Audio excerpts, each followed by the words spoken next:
당신을 망치고 있는 사람들, 지금 당장 끊어내세요. 혹시 이런 경험 해보신 적 있나요? 누군가를 만나고 나면 기분이 무척 나빠지고 에너지가 고갈된 느낌이 들었던 적이요. 아니면 함께 시간을 보낼 때마다 손해를 본다는 생각이 들거나 너무 지루해서 시간이 도무지 가지 않았던 순간들 말이죠. 우리는 살아가면서 다양한 사람을 만납니다. 그리고 그중 일부는 우리의 삶에 긍정적인 에너지를 주지만 어떤 사람들은 우리를 지치게 만듭니다. 그렇다면 오늘은 당신에게 독이 되는 사람들 3가지 유형을 알아보고 이들과의 관계를 건강하게 정리하는 방법을 나눠볼까 합니다. 첫 번째 유형은 만나면 기분 나빠지는 사람입니다. 이 사람들은 부정적인 에너지를 온몸에 두르고 다니는 것 같아요.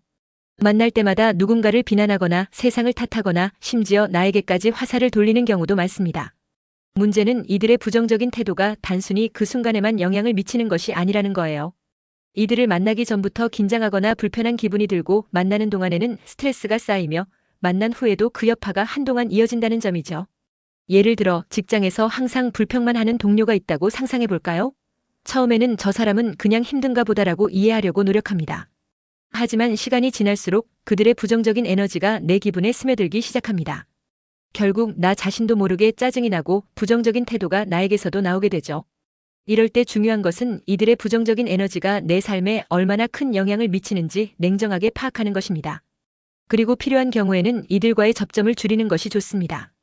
꼭 필요한 관계라면 그들과의 대화를 짧고 간결하게 유지하고 이후에는 나를 긍정적으로 만들어주는 활동으로 균형을 맞추세요. 두 번째 유형은 만나면 손해보는 사람입니다. 이 유형의 사람들과의 관계는 은근히 지치게 합니다. 여기서 말하는 손해는 단순히 금전적인 부분에 그치지 않습니다. 시간을 뺏기거나 감정적으로 소진되거나 에너지를 빼앗기는 것도 포함됩니다. 이런 사람들은 주로 자신의 이익을 위해 상대방을 이용하거나 관계에서 일방적으로 받기만 하려고 하는 특징이 있습니다.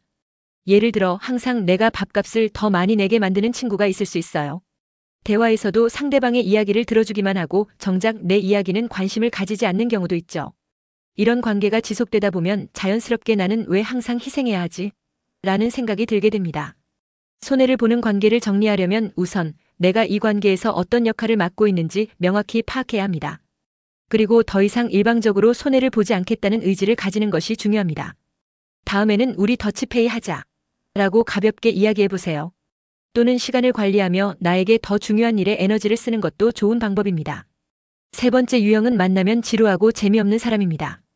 이들은 큰 갈등을 일으키지는 않지만 함께 시간을 보내는 것이 피곤하게 느껴지는 경우가 많습니다. 이들과의 대화는 항상 비슷한 내용으로 반복되거나 새로운 이야깃거리가 없어서 시간이 더디게 가는 느낌을 줍니다. 물론 모든 사람들이 흥미롭고 재미있는 대화를 할 수는 없습니다. 하지만 관계는 상호 간의 에너지를 주고받는 과정입니다. 만약 이 과정이 무색하다면 관계는 점점 더 부담스러워질 수밖에 없습니다. 예를 들어 매번 같은 농담을 반복하거나 한 주 동안 특별한 일이 없었다는 이야기만 반복하는 사람과 대화를 나눠본 적 있나요? 이런 사람들과의 시간은 마치 무채색 그림처럼 느껴지죠. 이럴 때는 우선 이 관계가 나에게 어떤 의미를 주는지 곰곰이 생각해 보세요. 이 사람과의 만남이 정말 필요하다면 새로운 활동을 제안해보는 것도 좋은 방법입니다. 단순한 대화 대신 함께 운동을 하거나 새로운 장소를 탐험하는 것이 관계의 신선함을 불어넣을 수 있습니다. 만약 의미를 찾기 어렵다면 만남의 횟수를 자연스럽게 줄여가면서 나에게 더 중요한 관계에 에너지를 쏟는 것이 좋습니다. 이제 이 3가지 유형의 사람들과의 관계를 정리할 때 가장 중요한 점을 이야기해 볼게요. 바로 현실적인 태도와 용기입니다. 관계를 끊는 과정에서 완전히 고통이 없을 수는 없습니다. 하지만 이는 나 자신을 보호하기 위한 필요 과정임을 기억해야 합니다. 관계를 정리할 때는 상대방에게 너무 상처를 주지 않으면서도 내 입장을 명확히 전달하는 것이 중요합니다. 예를 들어 우리가 서로에게 긍정적인 영향을 주지 못하는 것 같아라고 부드럽게 이야기해 보세요. 갑작스럽게 모든 연락을 끊기보다는 서서히 접점을 줄여나가는 것이 현실적입니다.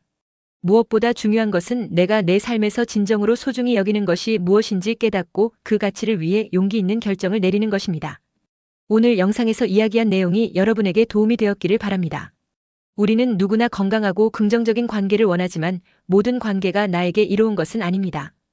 이제 여러분도 독이 되는 관계를 깨닫고 더 나은 삶을 선택하는 용기를 가지셨으면 좋겠습니다. 좋아요와 구독, 알림 설정 부탁드리고 여러분의 생각도 댓글로 나눠주세요. 감사합니다.